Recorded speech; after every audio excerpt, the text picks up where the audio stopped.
I am Father Dion, the Post-Catholic Chaplain of the Headquarters and Headquarters Support Group of the Philippine Army. And this is Salita ng Diyos, ang ating gabay. Today is Saturday, June 20, 2025, and we celebrate the feast of the Immaculate Heart of Mary. In today's Gospel, we recall how Mary and Joseph searched anxiously for the child Jesus. When they found him in the temple, they did not fully understand, but Mary kept all these things in her heart. This quiet act of reflection reveals the essence of the Immaculate Heart, a heart that listens, endures, trusts, and loves unconditionally. The Immaculate Heart of Mary is not just a symbol of maternal love. It is the model of a heart that remains faithful even in confusion, suffering, or uncertainty. For soldiers who are often far from their families, burdened with duty and sacrifice, the example of Mary reminds us that love rooted in faith can sustain us. Her heart teaches us to carry our challenges with trust in God, to respond with gentleness amid tension, and to remain constant in love even when things are unclear.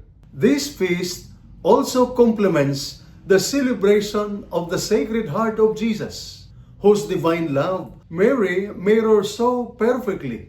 Together, their hearts remind us that true strength, especially in family life, comes from obedience to God's will, patient endurance, and self-giving love.